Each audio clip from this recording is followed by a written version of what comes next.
Good evening. My name is Sarah Scher, and I'm the staff person for World Monuments Fund's Jewish Heritage Program. And it's a pleasure to welcome you to this evening's lecture, Jewish Legacy of Cape Verde. Before we begin, I want to recognize the generous support of the David Berg Foundation, which has helped us launch 5 Jewish Heritage Program projects in 2014. These projects include conserving the exterior of Split Synagogue in Croatia, cleaning and repairing the wooden synagogue at Scola Canton in Venice, Italy, advocating for the protection of the Great Synagogue of Iași in Romania, one of our 2014 World Monuments Watch sites, establishing an exhibition in the sanctuary of Subotica Synagogue in Serbia, and of course, researching the important Jewish history of Cape Verde through archives and interviews. I encourage you to visit World Monuments Fund's website to learn more about all of these projects. This evening, we are pleased to host this lecture to talk more about our research work in Cape Verde. First, I'd like to introduce our speaker for tonight, the founder and president of the Cape Verde Jewish Heritage Project, Carol Castiel. Carol Castiel is the director of current affairs programming at Voice of America. She hosts Press Conference USA, a newsmaker interview program, and Encounter, a news analysis show that elicits opposing perspectives on a critical foreign or domestic policy issue. Ms. Castiel also oversees the production of Issues in the News, a roundup of the week's top stories by distinguished Washington journalists. Before joining VOA in 1999, Ms. Castiel was a consultant and freelance journalist specializing in the promotion of trade and investment between the United States and Africa. She was also a contributing editor to the London-based West Africa magazine and managed scholarship programs for Portuguese-speaking Africa at the New York-based Africa America Institute. Ms. Castiel is fluent in Portuguese, French, and Spanish. Ms. Castiel spearheaded the recovery of Jewish heritage in the Cape Verde Islands in the mid-1990s. After years of preparatory work, she founded in 2007 the nonprofit Cape Verde Jewish Heritage Project to honor the memory of the many Sephardic Jews who immigrated to Cape Verde from Morocco and Gibraltar in the 19th century. This evening, we look forward to hearing more about this important work, and please join me in welcoming Ms. Carol Castiel to this podium.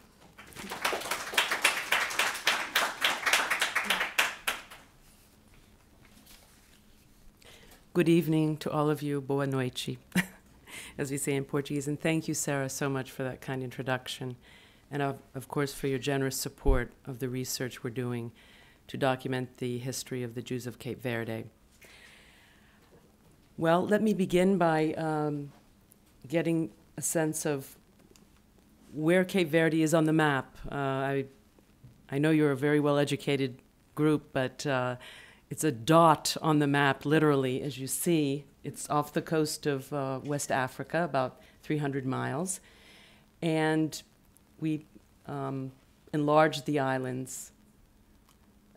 So you see it's an archipelago of about 10 small islands.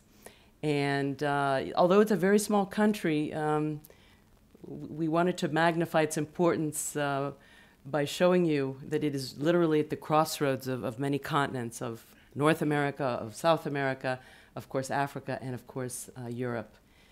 And it's important to note that it was a Portuguese colony for 500 years, so Portugal is important on the map. Gibraltar, because of the Jews, many of the Jews who went to Cape Verde went via Gibraltar from Morocco.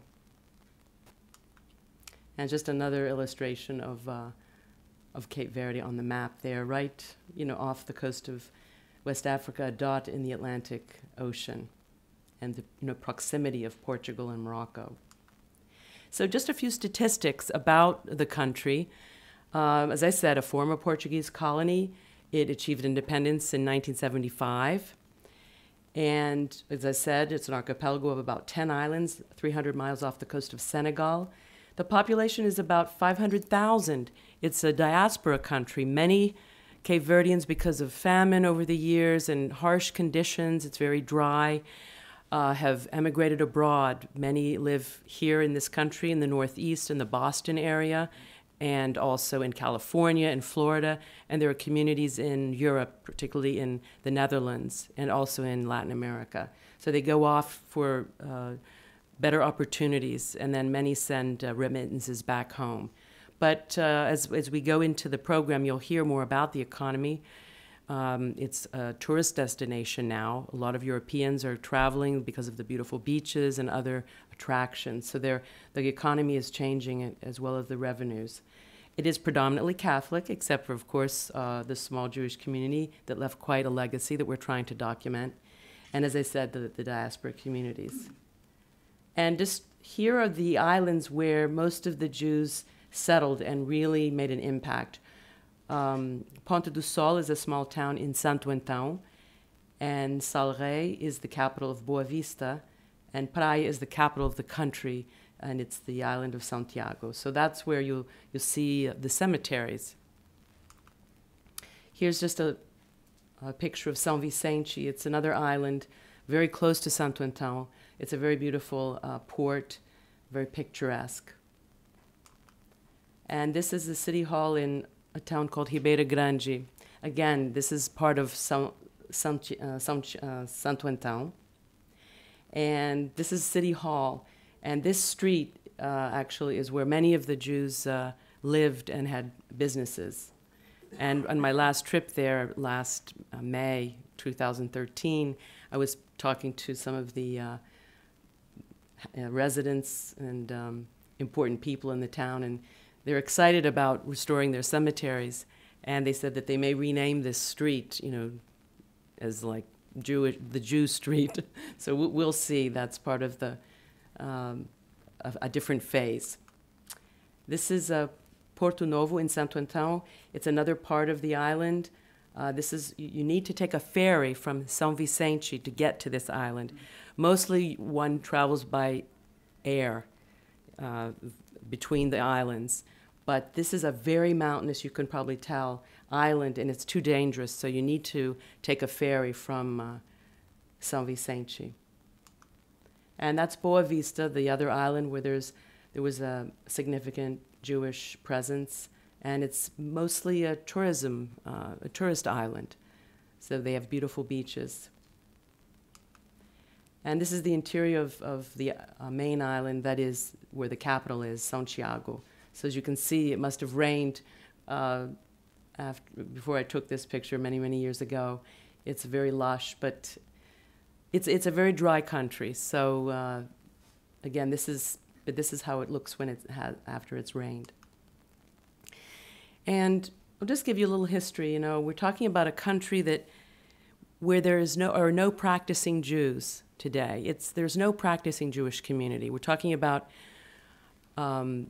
something that happened, and the Jews left basically these small cemeteries, about 4 of them spread throughout the archipelago.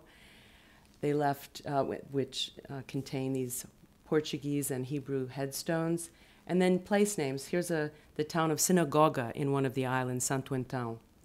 And as one of the descendants said, there is no rabbi, there's no Jewish community, there's no synagogue. Only the names, cemeteries, and memories remain. And this is the evolution. I'm going to talk about the evolution of the project, which is really from 2007 to present, when we created the 501c3, the Cape Verde Jewish Heritage Project. But it does predate that because of my background, and I'll go into that in a minute. So as Sarah told you, I used to work here in New York City at the African American Institute. It's right across from the United Nations, and we managed scholarship programs. This was in the mid-'80s, and I was responsible for Portuguese-speaking Africa, so Cape Verde, São Tomé e Príncipe, Angola, Mozambique, and Guinea-Bissau. But it was my students from Cape Verde, some of them had Jewish surnames. Levy, of course, most obvious other Sephardic surnames, Ben Shimol, Anaori, and Wanon. And so I asked them questions, and I said, you know, so how is it? And they explained to me about their ancestry, that their ancestors were Jewish, most came from Morocco, and that just piqued my interest. And they also told me about the cemeteries. In fact, my counterpart, the head of scholarship programs, or rather the economic development person in the Ministry of Foreign Affairs, is of Jewish descent himself, and he told me about the cemetery. So I just was fascinated by that. And I was introduced to this gentleman. His name is Januari Nascimento, but he's from the Odai family. And he created this Cape Verde Israel Friendship Society, AMICAEL. Now, Israel does this. They create many friendship societies throughout the world. And when Cape Verde recognized Israel in 1991, they established this organization. But many of the members were of Jewish descent, it turned out. And this gentleman here is now on our board. His name is John Wanon. And all of these people are still people we're in touch with. Januario, and this is Mr. Abraham Levy, and this is Inez Wanon. This is José Levy. He was one of my students, by the way, this one right here. So it was they who inspired me. Now, I was still working at the African American Institute, and I didn't have a lot of time to visit around, but I just knew that I had to get involved. And so that's the group I worked with in Januario, in particular. And then I went to Lisbon because, as you can imagine, many of the descendants, the older ones, left Cape Verde, went off to study, and many of them live in Lisbon. And so this was back in 1998, way before we established the project officially. But I was just, looking for contacts, and I was hoping to inspire those people in Lisbon to form their own association, even if informally. And so these are the many of the descendants who live there. And one of them, actually, this young lady, back. This young lady actually lives here in New York City. She married a Jewish fellow. And because she wasn't practicing, but she was of Jewish descent. And she lives, and we've met since. And this is a more recent picture of some of the same descendants, some new ones, in 2012. And there are many prominent people among the descendants of the Jews of Cape Verde, one of whom is this gentleman,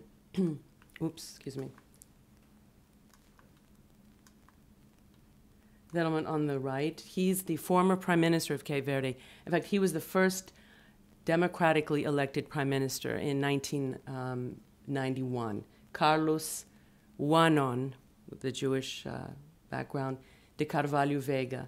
And he was visiting Washington. This was again in the late 90s. And to his right, to our left, is Dan Mary Ashen. He's the executive vice president of B'nai B'rith, and he's on our advisory board. And so fast forward through lots of connections with Cape Verdeans, the descendants, with, in fact, Morocco as well, and I'll get into that in a minute, but I met one of the advisors to His Majesty, the King of Morocco, actually the previous king, King Hassan II, and his name is Andre Azoulay. All of these contacts inspired me to move forward and try to create the project so that we could raise funds and get the work done. And a very benevolent lawyer in Washington, I met him very accidentally at a party. He learned about the project and said that I'd like to help you create the statutes for your organization. So we're most grateful to him. And that's what we did. In 2008, we got incorporated. And of course, I'm the president, and we have a number of distinguished board members, Ambassador Herman Cohen. He's a former assistant secretary for African Affairs. Jack Edlow, he's a businessman in Washington who traveled and did a lot of work in Africa. Alan Rich, he's a lawyer and also on the Board of Governors of the American Jewish Committee. And John Wanon, my colleague at Cape Verdean, who's a descendant of the Wanon family. So in the early days, we had a kickoff reception. This is at the Moroccan embassy, the Moroccan ambassador's residence in Washington. This was in 2009. And on the right is our board member, Herman Cohen, Ambassador Cohen, and on the left, Vern Penner, also a former ambassador, U.S. ambassador to Cape Verde.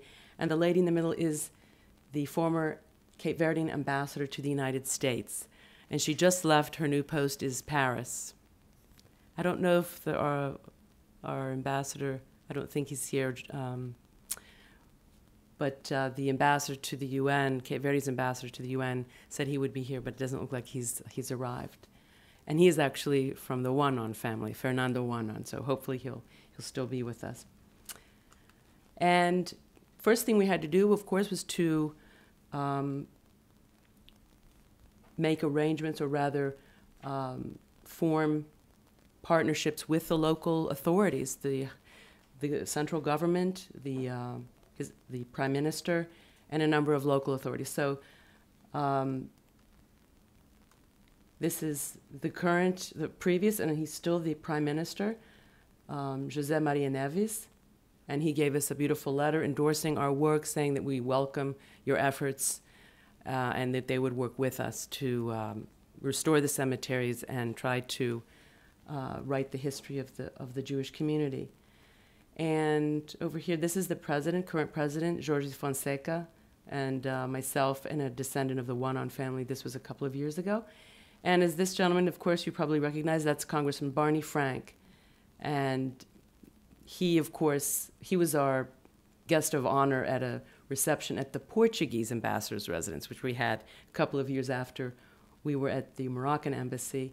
And that's the ambassador, the Portuguese ambassador, who now is in the UK. And of course, that's Fatima Veiga, the Cape Verdean ambassador. So we were very grateful for all of this help. And at this particular event was when we sort of started raising more significant amounts of money. But it wasn't easy, as you recall, the financial crisis, 2007, 2008. So it wasn't the best time to, try to raise money for cemeteries. But we've been very fortunate. And not only the prime minister, but also the local authorities. And why is that? That's because the cemeteries are located in these municipalities, and the mayors of these cities or islands are very proud of their heritage, and they are the ones responsible, in a sense, for their upkeep. So we engaged, or we entered into Memoranda of Understanding with the local authorities. So on the left is he's the mayor of this town, Ribeira Grande, where the two cemeteries are in Santo Antão, and this is Boa Vista. And then back to Morocco, where we had a reception. On the right is my right rather, is the ambassador of Morocco to the United States. Of course, he retired. He's back home in Morocco, and we were very grateful. He offered the kickoff reception, and this is just a photo of some of our board members. And as I said, I do want to highlight the role of Andre Azoulay, who's on our advisory board. He's a Jew. When he saw the tombstones and that the Jews came from among many cities in Morocco, his own hometown, Mogador, which is now called Essaouira, he was very moved, and he pledged to help us. So we're very grateful.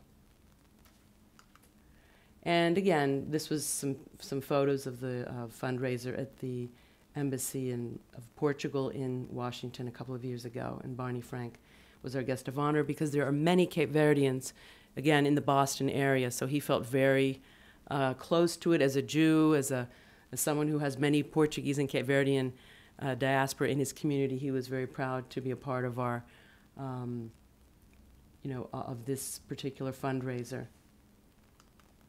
And of course, culminating in His Majesty King Mohammed VI of Morocco, he recently became a large benefactor to the project. I mean, really think about it, a Muslim monarch giving money to restore Jewish cemeteries in a predominantly Catholic country. So we were really grateful. But it was years of cultivating the Moroccans, and we're most grateful to Andre Azoulay, of course, and also the ambassador, Aziz Mekwar, I didn't mention his name, but the former ambassador of Morocco to the United States. So we are very grateful, because with his contribution, we are able to pretty much restore all of the cemeteries. So this is a great contribution. And now I'd like to just go into the history of the Jewish community in Cape Verde and talk about, the first wave we call, this was after the Inquisition. Many Jews fled Portugal and Spain, and many went, of course, to North Africa, and many in particular went to Morocco. But we also know that there were so-called new Christians, conversos, Jews who were forced to convert, particularly in Portugal. The Portuguese didn't expel the Jews like the Spanish did. But they had to get rid of them somehow because of the association between the King of Portugal and Spain.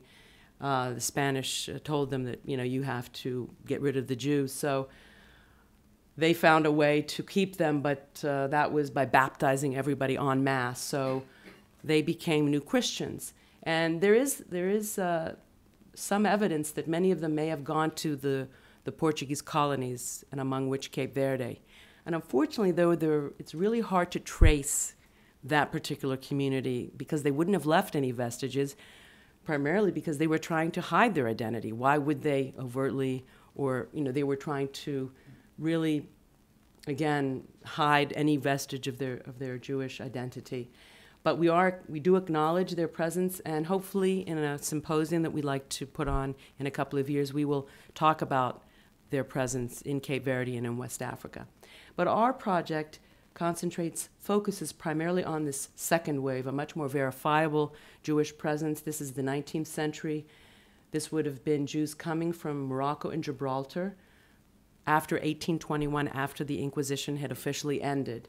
And that's where we see these Jews. They were practicing Jews. They might have not have been very religious, but they certainly weren't hiding their identity. They went there with their names intact, Levy, Cohen, and then the more Sephardic names, Anori, Odai, Ben Shimol, Ben Ross, Ben Oliel, Ben Attar, Brigham, Pinto, Seruya, Wanon. These are some of the common names. But I do want to acknowledge the fact that Jews have been in Morocco for about 2,000 years. So there's a very long history in Morocco. And of course, the new wave coming in 1492. And that's probably where most of the Jews who went to Cape Verde were from. That is the wave in from 1492.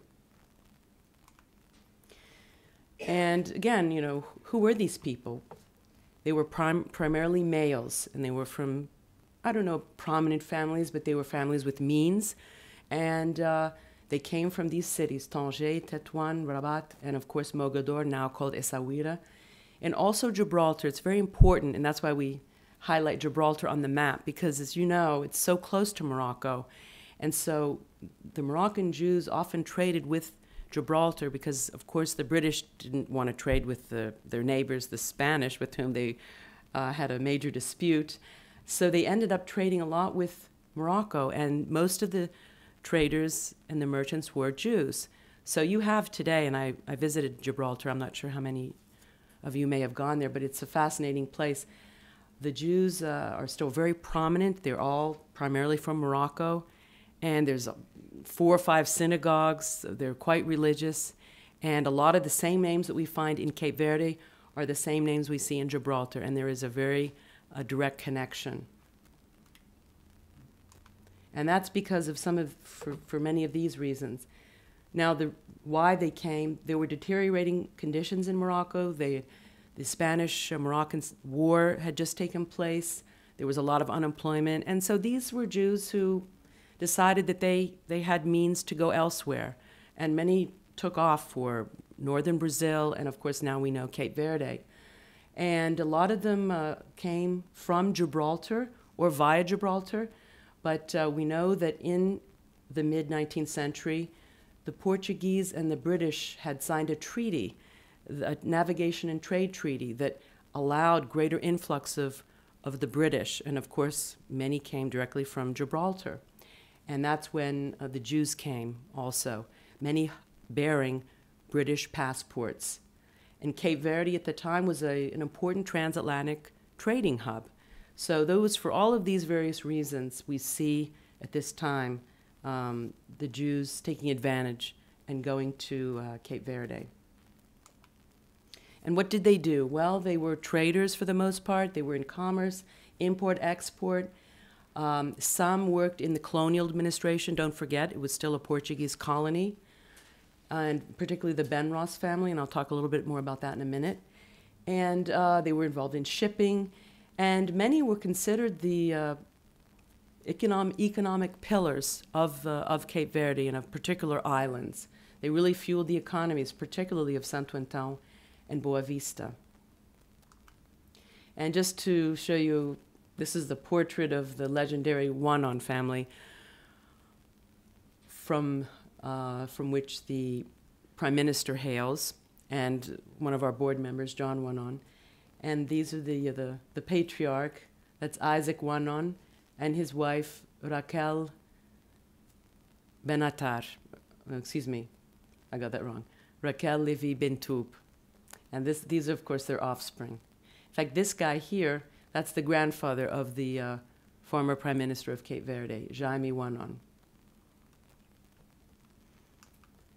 And just to give you, this is an old building. It used to be Benjamin Cohen's general store. It was quite an important anchor in Santo Antão, in this Ribeira Grande, this town where I told you this is the street that some of the residents are thinking of converting into, like the Jewish street of the island, once more restoration takes place. And then this is David Ben Oliel, also a very important family. This is David. This is a portrait of him. And he was called in Portuguese Homem Bondoso, a very good man. And this is from interviews that I conducted in Boa Vista randomly when you asked, well, what do you remember of David Ben Oliel? And they would call him Homem Bondoso because he provided lots of employment. He created employment and jobs. And again, he pretty much fueled the economy of the island, probably more important even than the Portuguese governor.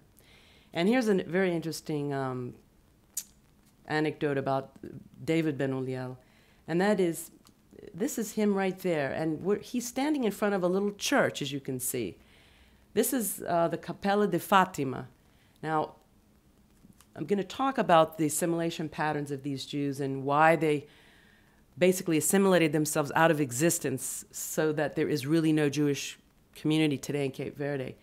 And that's because they did intermarry. Now, he married a very pious Catholic woman, and he decided that he would build a little chapel for her on the beach near their home. And this is what it looked like back in the, like in the 1930s.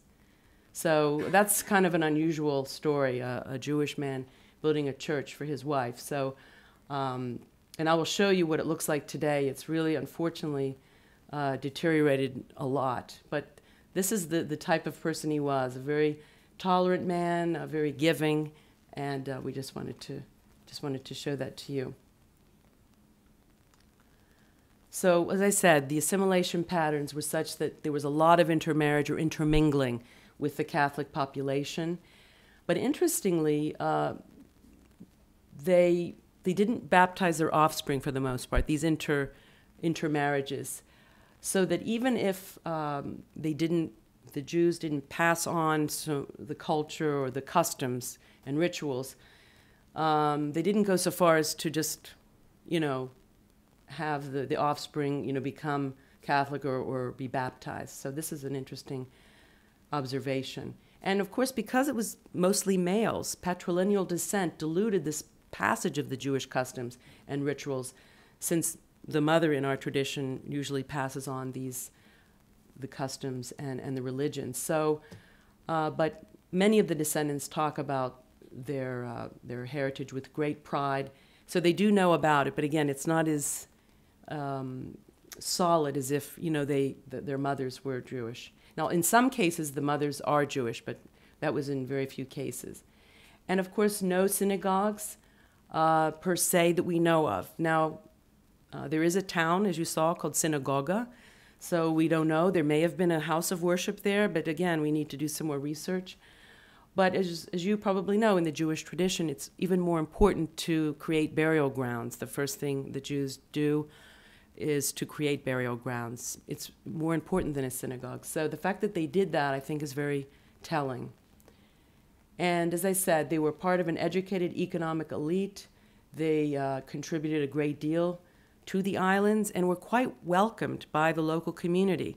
And there was no overt discrimination that we know of, based on many of my interviews. And there is one exception, however. So don't forget, This was a Portuguese colony, predominantly Catholic, and priests were very prominent. And evidently they didn't get the memo in some cases that the Inquisition had ended. But even though it was after 1821 when most of these Jews went there. So I do have anecdotal stories, particularly by the Benros family, that there was some discrimination. And I'll tell you about that in a minute. And here's the sign of the town of Sinagoga in the island of Saint-Quentin. So let me tell you a little bit about the families, some anthropological or sociological tidbits that I picked up with my interviews. The Benros family, I would say, would be the least religious, and they assimilated right away. One of the members of the family was working for the colonial Portuguese. He was an administrator. And as I was alluding to you earlier, his son told me, now Jacinto Benros, who lives in New England, in Rhode Island, told me that his father was approached by a priest, and the priest told him that, well, I know you're Jewish, and if you don't get married in the church, and if you don't baptize your children, you know, you can forget your colonial, your administrator status. So as you can imagine, you know, with that kind of intimidation, he obliged. So he did get married in the Catholic Church, and he baptized his children, all but one. One refused. And so, again, this is just to illustrate that there was some discrimination, but again, primarily from some very radical priests. Now, there's a singer by the name of Gardenia who wanted to be here with us tonight. She actually is studying in Long Island. She's a very well-known singer, Gardenia Benros.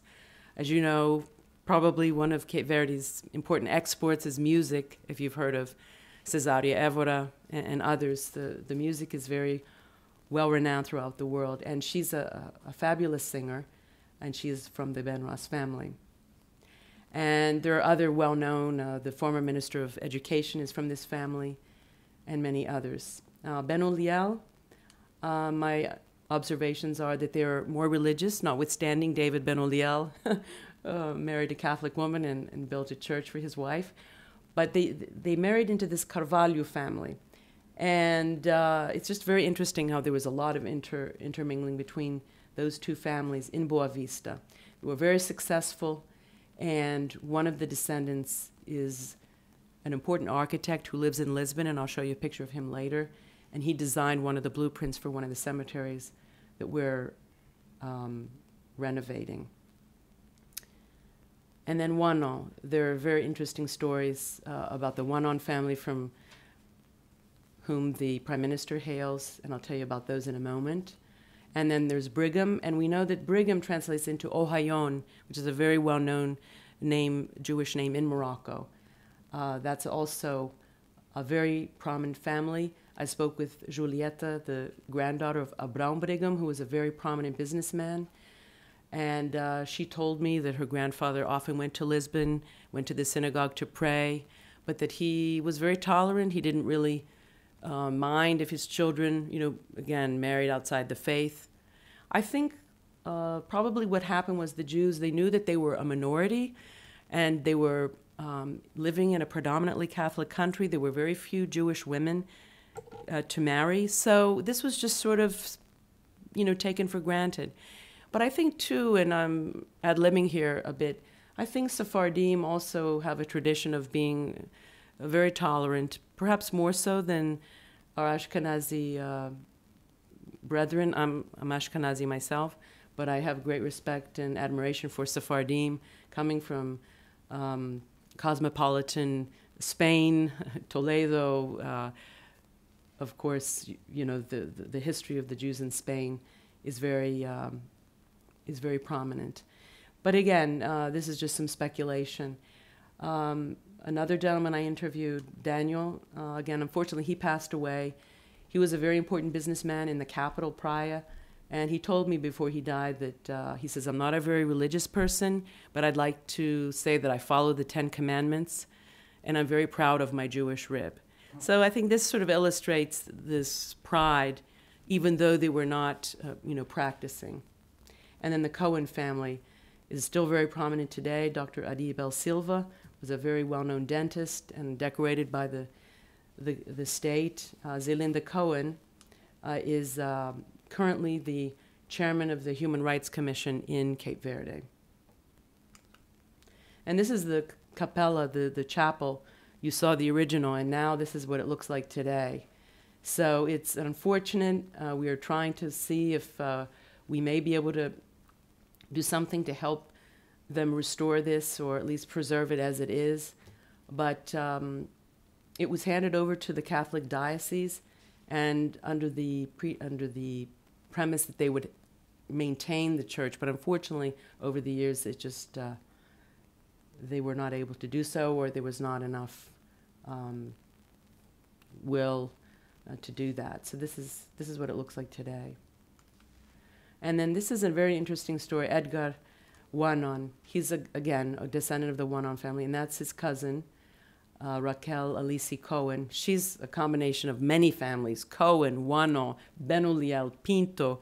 She's very, very lovely lady. She's still alive in Lisbon, and this is a cousin by marriage. Her husband, Israel Benuliel, died also several years ago, but not before I was able to interview him, and he lived in Virginia, a lovely man. But Edgar has an interesting story just to show you this pride that these Jews felt, these descendants rather, even though they, again, didn't practice the faith.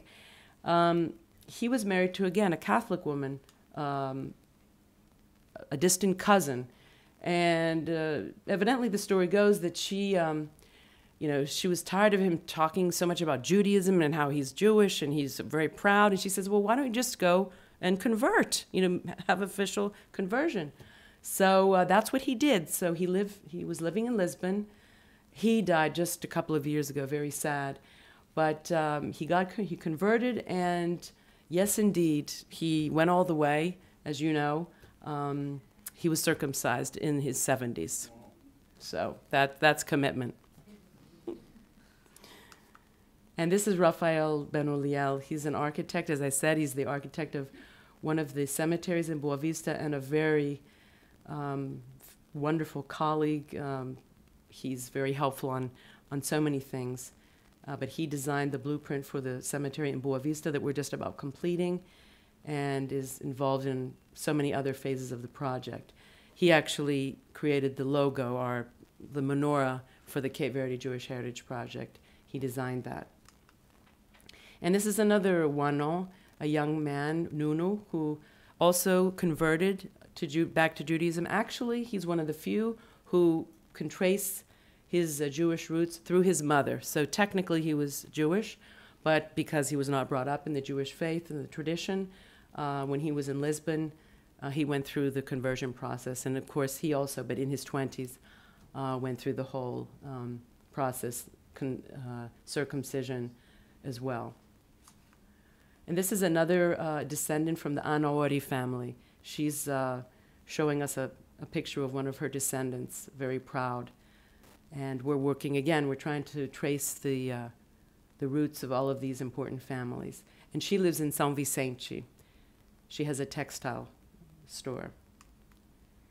And of course, in order to work on the cemeteries, as I said earlier, we signed Memoranda of Understanding with all of the mayors of all the islands where the cemeteries are located. And we also talked to and informed the Minister of Culture, who's sitting there with me. That's the Minister of Culture, current Minister of Culture, Mario Lúcio.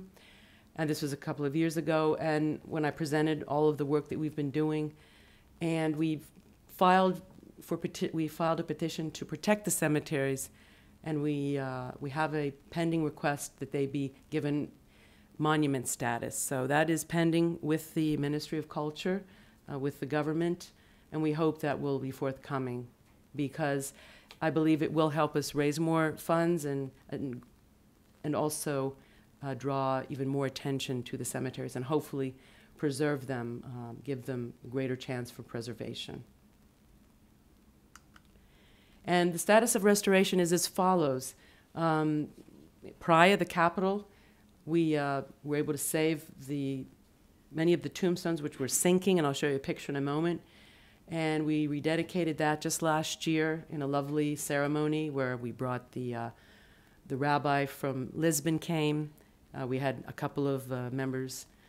We had some people from here, from actually New York, one of the Wano descendants who lives in New York, and others from Europe, and somebody from Washington, D.C. And then Boa Vista, we're working on it. We're encountering some problems because, again, and I'll explain to you why it's so important to restore these cemeteries, because they really are subject to either erosion because of they're right on the beach in the case of Boa Vista, or they're sinking into the ground. And at any rate, so we're encountering a few problems, but I'll talk to you about that in just a moment. And in São Tiago, the island that likes to call themselves the capital of Jewish Cape Verde, because most of the families landed in São Tiago and did business there. Brigham, Ben Ross, Cohen, Levy, and Wanon. We just got blueprints from them actually last year, and we approved them, our board, and I just got a contract in the mail just before I left from Washington today. So hopefully we're about to break ground on starting the restoration of those cemeteries. There are two, one in Peña da França and Ponta do Sol. And so this is the burial plot in Praia before. As you can see, the tombs are sinking. They're typical Sephardic tombstones with Hebrew and Portuguese etching. Some have only Hebrew, some just have Portuguese, some have both. Many have the Hebrew year. So these were Jews, although they were not very religious or practicing, they certainly took care to bury their dead according to Jewish tradition. So we were very concerned about the sinking of the tombstones. And this is a very interesting cemetery because it's within the larger Christian cemetery. Again, we have to find out how that happened. It's possible that it was first a Jewish plot, and then the cemetery just grew around it.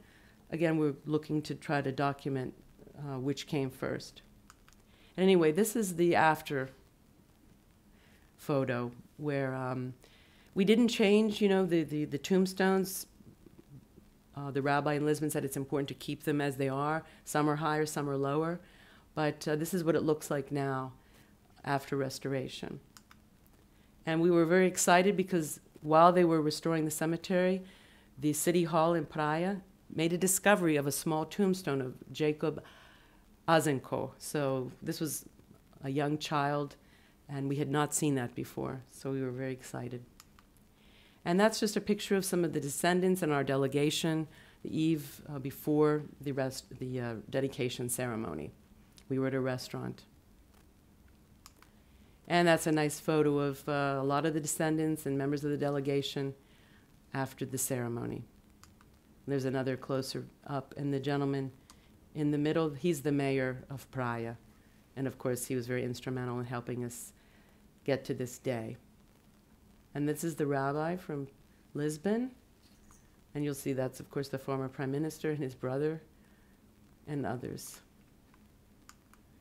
And now Boa Vista. This is the other island I was telling you about. David Ben Uliel hails from this island. This was, as you can see, it's in pretty bad condition. And now we have gotten it to this point. This is the cemetery that Rafael Ben Uliel, the architect I was telling you about, designed. He deliberately wanted to keep the cemetery small and not expand the walls to keep it to its original framework. But we're having some problems with the paint on the walls because, again, with the kind of, the sea air, it's very difficult. So we're working on another alternative for the finishing on the walls. And there's a small garden in front of it, so it's still a work in progress, but we're nearing the completion. Now, these are the cemeteries we're embarking on momentarily in São Tiago. Ponta do Sol, this is the current condition. So you can see the very typical Sephardic tombstones, but it's in quite disarray. So we're excited about getting this underway. And this is the other small cemetery in the same island.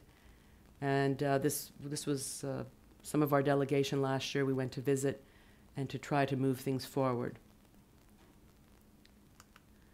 So as I said, the ongoing concerns continue to be that tombstones are subject to this erosion and damage by the weather, the rapid urbanization, sometimes neglect. I wouldn't call it in any way deliberate by any means. It's a small country, it's a developing country. They have other, priorities, as you can imagine. So that's why we're glad to be able to help and raise awareness and hopefully preserve the cemeteries for posterity. And again, the last point, but most important of all, is that maintenance. The cemeteries need maintenance plans, and we'd like to propose to work with World Monuments Fund on this perhaps, but there's no use restoring the cemeteries if in 3 to 4 years' time, or even less, they revert back to their current dilapidated condition. So we are very serious about working with the local authorities and others who want to partner with us to help develop maintenance plans. And this is just to show you, this was the small cemetery. This was 1998. No buildings around it. That's what it looks like today. So that just shows you, illustrates how important with the passage of time, with urbanization, how important it is. So we're hoping that we can stay the urbanization and help restore the cemetery as is, build a walkway, and the authorities are very cognizant of that. And it's just another view of the cemetery inside. And again, the documentation phase, and we're so grateful to the World Monuments Fund to help us with this important phase. We're recording the stories of the descendants. I've interviewed many of them over the past 10 to 15 years. And of course, it is a labor of love. I do this on the side because I work full-time at the Voice of America. So, but we're working on this, and we're trying to collect photographs and other artifacts, maybe for a potential small museum for a later date. And again, I can't emphasize enough this importance of the maintenance plans. And just to show you some more descendants, the Levys, that's Abraham Levy and his son, who was my former student, and this is Mr. Benros, Antonio Benros. And again, I want to emphasize our deep gratitude to World Monuments Fund. We have a lovely researcher, historian in Lisbon as we speak. I met with her just about a month ago, combing the archives in Lisbon. Very important documents are available there in all kinds of libraries, even with the synagogue, the Lisbon synagogue. And she'll soon be going to Cape Verde. And of course, we're looking to put on a symposium perhaps in a couple of years. And I wanted to also mention, highlight Professor José Alberto Tavim. He's a Portuguese professor who specializes in Moroccan Jews and Moroccan Jewry, but particularly also in Portugal. And he's working with us, helping advise our historian. And again, the idea of a symposium we hope to have, but again in a couple of years, where we will try to encompass the span of history, even the New Christians, any kind of trace of Jewish heritage in Cape Verde during, or rather prior to, or rather right after the Inquisition. And we're working with the professor at King's College in London. And that's Fernanda Levy. I just interviewed her in Lisbon, a lovely lady whom I hadn't known of before, and we're really happy about that because she's very knowledgeable about her family. And her father was very well-known jurist, and he served in the parliament during the colonial days. And again, the ultimate objective is we want to educate Cape Verdeans and world Jewry Americans about this little-known but significant chapter in both Cape Verdean and Jewish history, encourage international tourism, and by virtue of that, of course, economic development in Cape Verde. And that's just a picture I wanted to show you of our historian, Angela Sofia Benoliel Coutinho. And this is Pedro Benros, also a very important fellow and a descendant who lives in Lisbon. Now, this is not the kind of tourism we want to encourage, but right now, Cape Verde is doing a lot of what they call all-inclusive. So you have these huge hotels, Rio Hotel, it's in Boa Vista.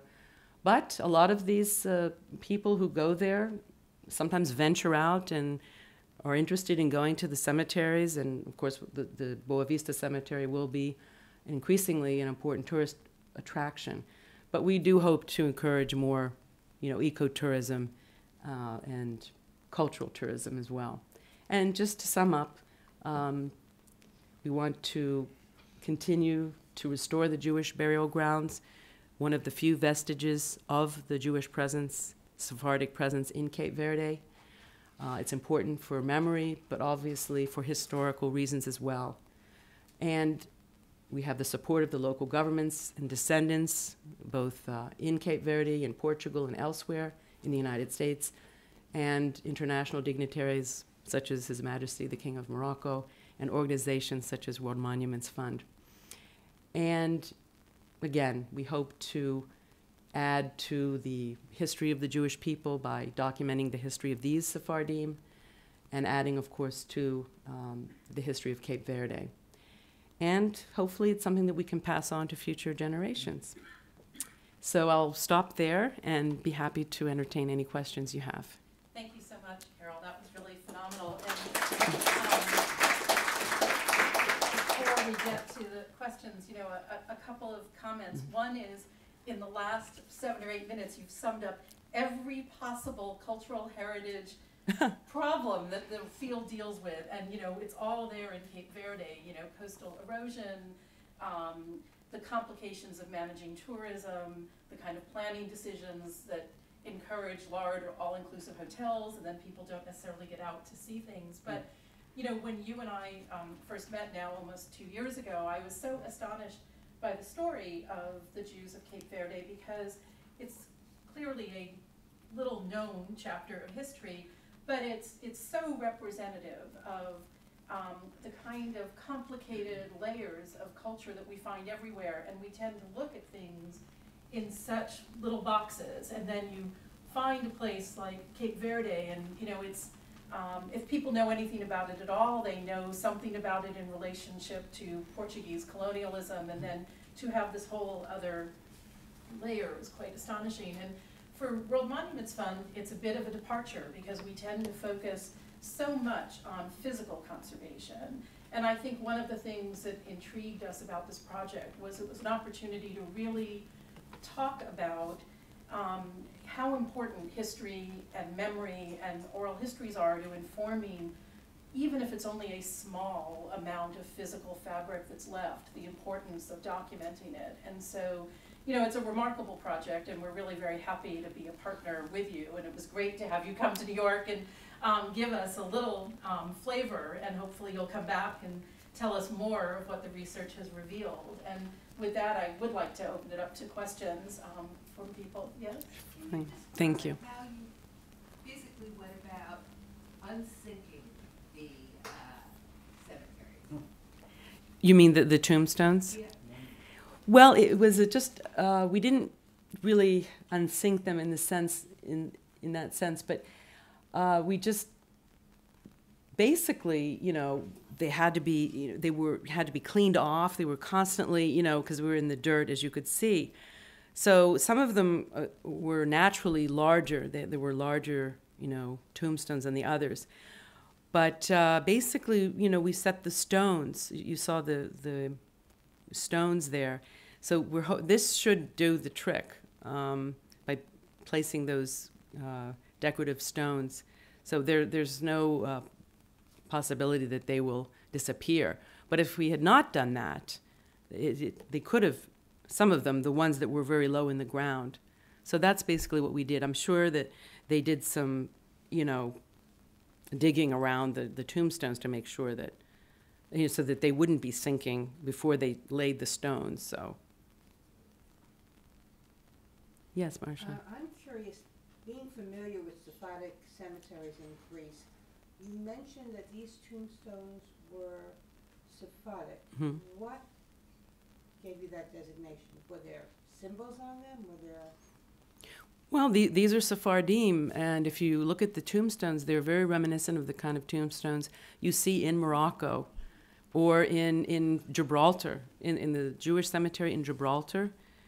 They were almost identical. So that really, you know, so when I say Sephardic, perhaps that was too general a word. They were more the style that you see in Morocco, and in particularly in Gibraltar, with the, you know, the horizontal, not like in the Ashkenazi tradition, with, you know, where you have a vertical tombstone, and they're very special in that regard. So they're much more reminiscent of the tombstones you see in Morocco or Gibraltar. So that's what I meant. And a little Versus aside, Ashkenazi. A little aside to that, the Jewish cemeteries in Athens are all located inside of Christian cemeteries.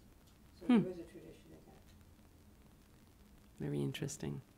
I'm curious to know how many graves were uncovered throughout Cape Verde that were considered Jewish? Right. Well, we estimate approximately, if you add all the tombstones up, all the graves, we have about 40. In those 4 cemeteries that I showed you, the one in Praia, there were 10. There's about 7 or 8 in Boa Vista, so very small. And then the 2 cemeteries in Santo Antão, maybe 20. So about 40. But it's important to know, too, that there are other tombstones in other islands like São Nicolau, especially in what we call the Barlavento, the islands on the top.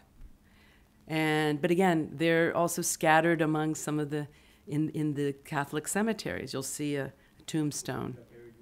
Right, and but they're in the Sephardic, again, I call it Sephardic, you know, style. Possibility of documenting those as well, or you think about, you know, doing that, documenting these other Yes. tombstones? Well, it certainly we could do that. Right now, we're very focused on these little cemeteries, which are standalone, or like the one in Praia, within a very distinct plot within the Catholic cemetery. But certainly that could happen. And, you know, there are many descendants in the islands, and I hope that, you know, they will take it upon themselves, too, to be active in that. But certainly we will look into that. The people that identify themselves as Jewish today, even though they're not practicing, do they look forward to being buried in a Jewish cemetery? I don't think so. And you know, I don't have the dates, but the last burial in these cemeteries was probably in the 1940s. Because then, you know, again, the Jewish, you know, the Jewish bloodline had pretty much, you know, run its course. By then, the offspring were no longer Jewish, so they wouldn't necessarily be buried in those Jewish cemeteries, and so they were closed. And but what you do see are people really with great sense of pride. Some, as I said, wanted to convert, and I wanted to point those stories out. The older Wanon, Mr. Edgar Wanon, about, you know, in his 70s, and then the younger Wanon, and it became, you know, they decided to really assume the Jewish identity fully. But others are just more curious and want to learn more about their traditions. And again, we hope to be a resource to them, but we aren't in the business of converting anybody, none of that. It's just preserving what's been there. But if anybody asks us, that's why we had the rabbi from Lisbon, and people were fascinated, you know, with his chanting and some of his words, which were quite beautiful, I must say. He said, as I said, and it's true, that for Jews, burial grounds are even more important than synagogues. So it's very significant. When people say, well, there's no synagogue, well, what's the big deal? Well, actually, the fact that there are burial grounds is even more significant.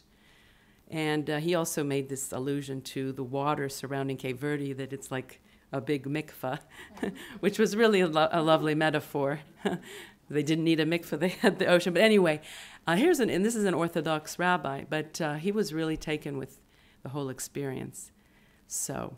Well, and I think it is significant that they survived, even if they did not survive in the best maintained form. I mean, we all know, had there been no consciousness about it, it would have been easy to obliterate the synagogue, because that happens all over the world, you know, in many circumstances when there isn't that culture there anymore and things are abandoned. And so, you know, it's interesting that even if the last official burial was now at this point almost 80 years ago, there was at least some measure of consciousness that it was a place not to be entirely let go. So people felt some tether in some way. So it's interesting. It is. And in the communities, even though, again, they were in a dilapidated state, and one of the small cemeteries, Ponto do Sol, Penha da França, I remember it was in a terrible state before it was actually restored in 1998, but we're having to restore it again. And that's, again, because nobody maintained it. You know, it's a dry island, but if it rains, then, you know, grasses are going to spring up and all kinds of plants. And sometimes you want plants, obviously, to beautify the plot. But again, so that's why I can't emphasize enough. So that's a huge project ahead of us. How are we going to, you know, maintain? How are we going to, you know, create plans and then have appoint people? Because I think to rely on the municipal governments is to just abandon them. They can, because they have good, you know, will and they want to, but they have other priorities. So, but it's very interesting how the communities around them, I think, for them, it's like sacred ground, you know, the non-Jewish Cape Verdeans. So I think that's partly why they, you know, they survived to today. Because even though maybe they were, you know, tossed some cans in and one of them, or they were careful. Because for them, it's, you know, something to respect. These were very prominent families. They ran the islands in many ways. So. Mm-hmm. So what are your plans for dissemination of all the research you've been doing, like a publication or website? Or Yes, absolutely. Well, we have a website. Ooh, I'm sorry, I have to write them. Thanks for reminding me. Thank you very much. That's me, and then it's our Facebook page. We have a website. And there's a lot of information there, but the research, you know, and you'll see on the handouts that we gave you, there's a bibliography, there's been a lot of articles, but the research that you're referring to, in which we're grateful to the World Monuments Fund for funding, this will culminate in a book. So, but we're in the research phase, you know, we're talking about archives, you know, so it's in a very, you know, gathering data, but we will, Angela, our historian, will write a book based on her research in Cape Verde, Portugal. We need to send her also to Gibraltar. There's a large archive there, Jewish archives, and I met the community, you know, very interesting, and also possibly Morocco. So that we would like to, that will culminate in a book, and then the symposium will sort of span, you know, the Inquisition period, you know, experts on new Christians who may have some interesting insights as to, you know, new Christians in Cape Verde, the conversos, secret Jews, and what impact they may have had, all the way up to the present. So that will, each participant will probably write a chapter. You know, maybe there's also the chapter of Jews from Morocco who went to Brazil, northern Brazil, and did they have any connections with the Jews in Cape Verde? Because some of the names are very, you know, similar. Talk about the Moroccan Jewish diaspora and other, you know, chapters. So that hopefully will also result in another book. And those are our plans. One final question for me. Mm-hmm. You're talking about a lot of different projects and everything else, including publishing the book and everything. How much money are you looking to raise? Yeah, that's right. Well, we would like to raise, you know, if I would say, again, we're very low maintenance. You know, as you know, I mean, I do this, I'm a volunteer. Our board, everybody works, and we have, obviously we have people we have to pay, obviously the contractors and in Cape Verde. And most of our, by the way, people we work with, we try to work with the local local contractors, obviously. In the case of Praia, the mayor's office, you know, did the actual work, or they contracted out to local, you know, contractors. But you asked me a number. If I could put a number on, I'd say if we had another $100,000, that would be great, so that we could, really, do things more efficiently. A lot of time, I spend a lot of time, trying to raise funds, raise awareness. But at the same time, I'm pretty much managing all aspects of the project. So it's very time consuming, so that would be nice. Well, I was going to say, it's like anything. I mean, budgets expand and contract depending on the circumstances. And, one could imagine if you really had the opportunity, if there were the chance to really develop a cadre of people and have certain kinds of workshops that might develop maintenance plans for the cemeteries, for instance. I mean, that's the sort of thing that, just based on our experience in other places, $25,000 to run a workshop that really gets people revved up, and then you do it a couple of years to get people going. And, if you really tackle conserving the church or the chapel, we all know from experience that, you start off stabilizing something, you discover 5 problems that weren't evident until you got started. And so, one could imagine, if enough people got interested, there, could easily be $500,000 worth of projects to be tackled. But, as you say, you're doing this in a methodical way to get things rolling. And I think one of the reasons, we were interested in working with you as well is that we felt we had certain expertise that we could bring, that eventually, if some of these larger projects could be undertaken, we would be, another pair of hands. Absolutely. That's a very good point, and what Lisa says is critical. We can put a dollar figure on, but if we had partners who brought their in-kind, expertise, that's as valuable, if not more valuable. And so, that's what we're looking to do, to, cultivate more partners. Maybe if World Monuments Fund could help us in the maintenance phase at some point, that would be excellent. But, I'm thinking about, the research. You have to publish a book, and, these things, they take money. You have to, and just, my trips when I go to Cape Verde, it's part of project management, obviously, because without that we can't move forward. Meeting with various government officials or the local authorities, but definitely these kinds of partnerships are as important as just a check, and that's what we're looking to cultivate. For example, just quickly, and again, this tourism aspect that could go on its own one day, but we wanted to restore the cemeteries, provide adequate signage. I mean, that's another task. Descriptions. So, like, for example, the cemetery in Praia, we have a lovely sheet that has all the the names of all those buried, even the inscriptions on the tombstones. If it's in Portuguese, we'll translate it into English. If it's in Hebrew, it's translated into English and Portuguese, and not vice versa, but all the Hebrew we've translated.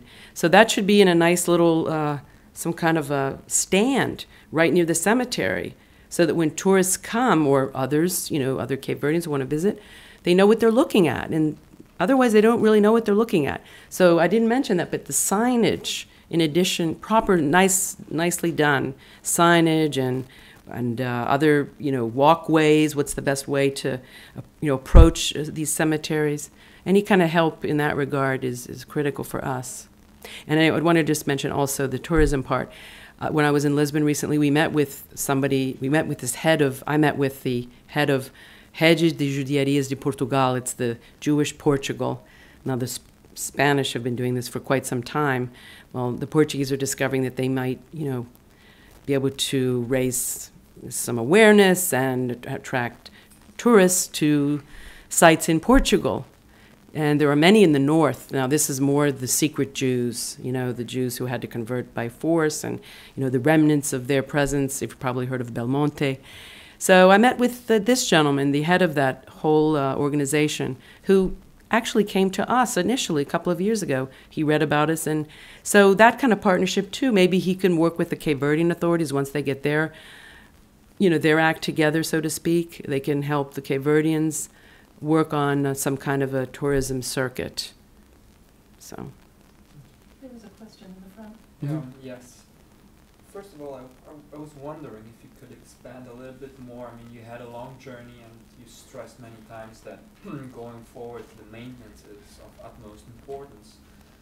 But today, looking into the future, a few years from now, maybe, whatever, what is, and I understand there might be a lot of moving parts to this whole project, but what would you say is one obstacle that you're trying to tackle and is of utmost priority, and what's your strategy to overcome it? Is it raising awareness? Is it the maintenance? Is it funding? Is it something completely different? Like finding more grounds? What would you say is the next step in the success story? Well, that's a very deep and interesting question. You're asking about, what is the biggest challenge for us and obstacles to overcoming that or meeting that challenge. And look, I think like everywhere, we're based here in this country, although, and we do nothing without, working with our colleagues in Cape Verde. I mean, the whole project emanated from, the students that I had and their own interests in restoring the cemeteries. And I just took it from there and said, well, let me see how I can help you over here, since I have a, larger network of contacts, etc. So we were successful in that. But I think the big challenge continues to be, as hard as it may seem, just keeping the local people interested and following up, on everything. Yes, it's hard to raise money and awareness here. It's, but thanks to His Majesty and World Monuments Fund and hopefully other donors, we'll be able to fund various aspects of the project. And there's no question that funding is critical. But sometimes it's hard to work with other cultures in the developing world, and getting people to follow up and monitor the progress. And we're still waiting for the central government to give us, or to give the cemeteries this monument status, which I think would really raise their profile. But we're working on it. So sometimes it's the bureaucratic stuff, some politics. And just getting people to work in concert. It's not always easy, as you can imagine. I have a full-time job, so I do this on the weekend or in the evenings, or and you just would like to see things move forward, but you just have to be patient.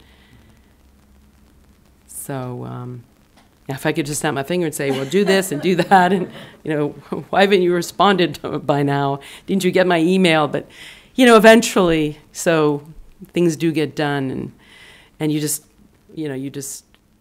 have to be perseverant. Have you run across any problems with the desire to confiscate cemetery property? Because very often, as a city develops, that property may become prime real estate. Right. Well, that's exactly what we're trying to avoid, particularly in Santo Antão.